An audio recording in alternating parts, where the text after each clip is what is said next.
ప్రభుత్వ పాలనలో పూర్తిగా విఫలమైందన్నారు బీఆర్ఎస్ ఎమ్మెల్యే జగదీష్ రెడ్డి. రుణమాఫీ విషయంలో స్పష్టత లేదని మంత్రులు తలో మాట మాట్లాడుతున్నారని ఆరోపించారు. పూర్తి స్థాయి రుణమాఫీ చేస్తారా లేదా ప్రభుత్వం స్పష్టత ఇవ్వాలని డిమాండ్ చేశారు.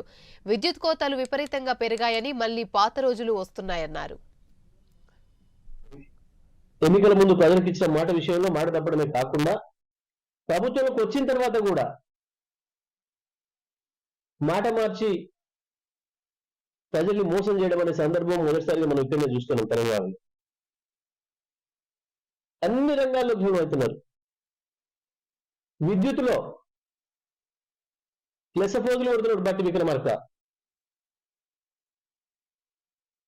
నిన్న వాళ్ళ నాయకుడింటి కాడికి పోయి కూర్చున్నాను పని మీద మిత్రుడికి. కూర్చొని ఉండగానే గంట సేపట్లో దాదాపు 6-7 సార్లు పోయింది కరెంట్. చాలా చోట్ల ఇళ్లల్లో మళ్ళీ పాత వాతావరణం వచ్చింది. 2014 కంటే ముందు ఏ రకంగానైతే కరెంటు రావడం పోవడం వల్ల బల్బులు కాలిపోవడం, ఇట్లా టీవీలు కాలిపోవడం, ఇతర వస్తువులు కాలిపోవడం, చివరికి జనరేటర్లు కూడా కాలిపోయే పరిస్థితి వచ్చింది.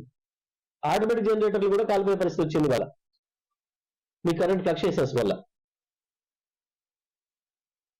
చేత కావడం లేదు. పరిపాలన విషయంలో వీళ్ళకి ఎవరికి సోయలేదు. ఎవరి వాడు వ్యక్తిగత సంపాదనలు పడ్డారు.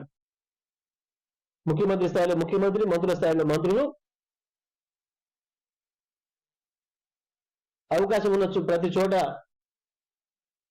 వ్యాపారంలో, కాంట్రాక్టర్లలో ఎవరెవరిని ఎట్లా భయపెట్టచ్చో బిల్డర్లను భయపెట్టించి వసూలు చేసుకునే పనిలో ఉన్నారు ఒకరి మించి ఒకటి తప్ప ప్రజలకు సేవ అందిద్దామన్న ఆలోచన ఒక్కరు కూడా కనపడలేదు ఈ రాష్ట్ర ప్రభుత్వం.